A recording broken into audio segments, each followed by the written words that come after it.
Welcome to Varshini vlog. Varshini vlogல இன்னைக்கு இட்லி உப்புமா பார்க்கலாங்க. வித்தியாசமான சுவையில் அதுக்கு வந்து ஒரு 20 இட்லி பக்கம் நான் நல்லா உதுத்து வச்சுருக்கேங்க. இந்த மாதிரி நல்லா ஆற விடணும். இட்லி பாட்டில் வந்து வேக வச்சுட்டு நல்லா ஆற விட்டுட்டு நல்லா உதுத்து விட்டுருங்க. கத்தி வச்சோ சிசர் வச்சோ இல்லை கை வச்சோ கூட மசிக்கலாம். நல்லா ஸ்மாஷ் பண்ணி வச்சுக்கோங்க. இந்த மாதிரி 5 பெரிய பல்லாரி வெங்காயம் பொடி பொடியாக நறுக்கி வச்சுட்டேங்க. அப்புறம் தாளிப்புக்கு தேவையான பொருட்கள் எண்ணெய் எடுத்துக்கோங்க. அதுக்கப்புறம் 7 பச்சை மிளகாய் எடுத்துருக்கேங்க.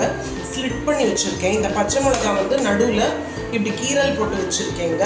கடலைப்பருப்பு ஒரு டீஸ்பூன் அளவு தான் எடுத்திருக்கேன். உளுத்தம்பருப்பு 3 டேபிள் ஸ்பூன் அளவு எடுத்திருக்கேன். உளுத்தம்பருப்போட டேஸ்ட் வந்து நல்லா எடுத்து கொடுக்குங்க. அப்புறம் பெருங்காயத்தூள், அதுக்கப்புறமா வந்து கொஞ்சம் கறிவேப்பிலை. இப்போ நம்ம ப்ராசஸ் தொடங்கிடலாம். கொஞ்சம் எண்ணெய் வந்து 4 டேபிள் ஸ்பூன் அளவு நான் கடலை எண்ணெய் எடுத்திருக்கேன். எந்த எண்ணெய் வேணாலும் நீங்கள் எடுத்துக்கலாம், சமையல் எண்ணெய். அதோட 2 டீஸ்பூன் அளவு நெய் சேர்த்துருக்கேங்க. நெய்யும் இதுவுமா சேர்க்கும் போது நல்லா இருக்குங்க டேஸ்ட்டு. அது நல்லா காஞ்சு வரட்டும். எண்ணெயும் நெய்யும் காஞ்சுட்டு இருக்கும் போதே நம்ம கொஞ்சம் ஓரளவு கொஞ்சம் தேவையான அளவு கடுகு சேர்த்துக்கோங்க. அப்புறம் தாளிக்கிற பொருள் எல்லாம் ஒன்று ஒன்றா சேர்த்துடலாம். இப்போ வந்து ஸ்டவ் வந்து லோ ஃப்ளேமில் ஆக்கிட்டேங்க. இல்லாட்டி எல்லாம் தெரிக்கும் இல்லையா. கடலை பருப்பு, உளுத்தம் பருப்பு, பச்சை மிளகா, கறிவேப்பிலை எல்லாம் போட்டுருங்க. நல்லா பொரிஞ்சு வந்துக்குங்க. அதுவே நல்ல ஒரு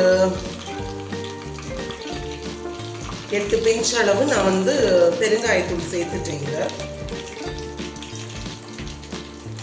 லோ ஃப்ளேமில் வச்சுக்கோங்க. ஒரு 2 மினிட்ஸ் அது நல்லா எல்லாம் சவந்து வரட்டோங்க. நல்லா பொரியணும்.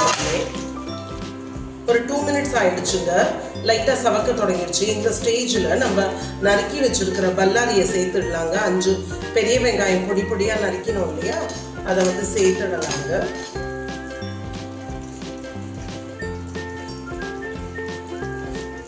தேவையான அளவு உப்பு சேர்த்துக்கோங்க. ஓல்ட் டிஷ்க்கு ஆல்ரெடி இட்லி மாவில் வந்து உப்பு சேர்த்து தான் நம்ம இட்லி ஊற்றிருக்கோம். அதனால தேவையான அளவு சேர்த்துக்கோங்க. கொஞ்சமாக கலருக்கு மஞ்சள் தூள், ரொம்ப வேண்டாம், கொஞ்சம். இப்போ இந்த எல்லா இன்க்ரீடியன்ஸும் நல்லா மிக்ஸ் ஆகட்டுங்க. விட்டுருங்க. ஒரு 5 மினிட்ஸ் பக்கம் அப்படியே விட்டுருங்க. எல்லாம் சவந்து எல்லாம் வரட்டுங்க. எல்லாம் சேர்ந்து நல்லா வந்துக்கட்டும். எல்லா இன்க்ரீடியன்ஸும் நான் லோ ஃப்ளேமில் வச்சுருக்கேன். இப்போ மீடியம் ஹையில் ஆக்கிட்டேங்க. கொஞ்சம் நல்லா எல்லாம் சவந்து வரட்டும். கண்ணாடி பதம் வந்துருச்சு. ஓரளவு எல்லாம் நல்லா வெந்து வந்துருச்சு பாருங்க. ஒரு 5 மினிட்ஸ் மீடியம் ஃப்ளேமில் வச்சுருந்தேங்க. நீங்கள் வேணும்னா ரெட் சில்லி பவுடரோ இல்லை குருமிளகு தூளோ சேர்த்துக்கலாம். நான் வந்து பச்சை மிளகா நல்ல காரம் உள்ள மிளகா 7 சேர்த்ததுனால போதும்னு வச்சுட்டேங்க. உங்களுக்கு உங்களோட குடும்பத்துக்கு ஏற்ற டேஸ்ட்டுக்கு ஏற்ற மாதிரி நீங்கள் சேர்த்துக்கலாங்க. இது நல்லா இப்போ வந்து எண்ணெய் பிரிஞ்சு வருது பாருங்க வெங்காயத்துலேருந்து. அதே மாதிரி இது நல்ல கண்ணாடி பதத்துக்கு வந்துருச்சுங்க. மீடியம் ஃப்ளேமில் 5 மினிட்ஸ் வச்சுருந்தேங்க. இப்போ இந்த உதுத்து வச்சிருக்கிற இட்லி தூளை ஃபுல்லாக போட்டுடலாங்க. பொறுமையாக சேர்த்துக்கோங்க. உள்ள சேர்த்துட்டு நல்லா பரட்டி கொடுத்தா போதும்.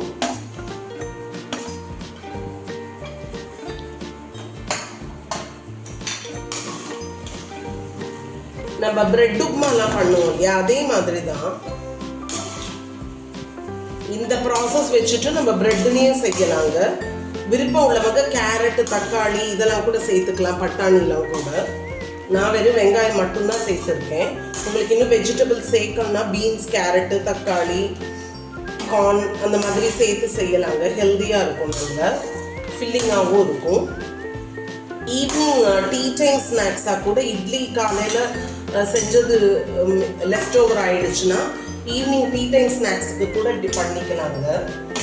உங்களுக்கு கடாயில் இடம் பத்தலைன்னா இந்த மாதிரி செஞ்சுக்கோங்க. கொஞ்சம் ஃபஸ்ட்டு பாதி போட்டுட்டு பெரட்டிட்டு அதுக்கப்புறம் இப்போ எவ்வளோ இடம் கிடச்சிருச்சு பாருங்கள். ஃபஸ்ட்டே மொத்தமாக போட்டுட்டா வெளியில் வந்துடும். இப்போவும் நல்ல வெரி லோ ஃப்ளேம் ஆக்கிட்டேங்க. நல்ல ஒரு 5 மினிட்ஸ்க்கு விட்டுருங்க. எல்லாம் பிரிஞ்சு அங்கங்கே இருக்கும். உங்களுக்கு வேணும்னா திரும்ப கடைசியில் நெய் சேர்த்துக்கலாம். நான் தாராளமாக முதல்லையே சேர்த்துட்டேன். நீங்கள் கம்மியாக விட்டுருந்தீங்கன்னா கடைசியில் சேர்த்துக்கலாம்.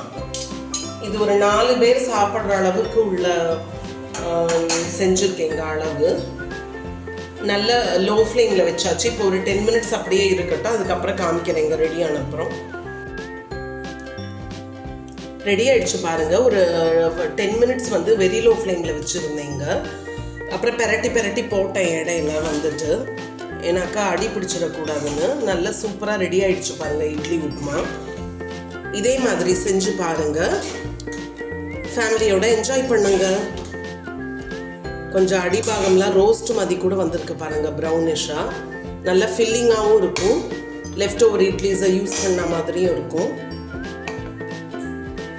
இதே அளவுகளோட செஞ்சு பார்த்துட்டு பிடிச்சிருந்ததுதானா வர்ஷினி விலாகுக்கு ஒரு லைக் கொடுங்க. நிறைய ஷேர் பண்ணுங்கள் ஃப்ரெண்ட்ஸ், ரிலேட்டிவ்ஸ், நெய்பர்ஸோட.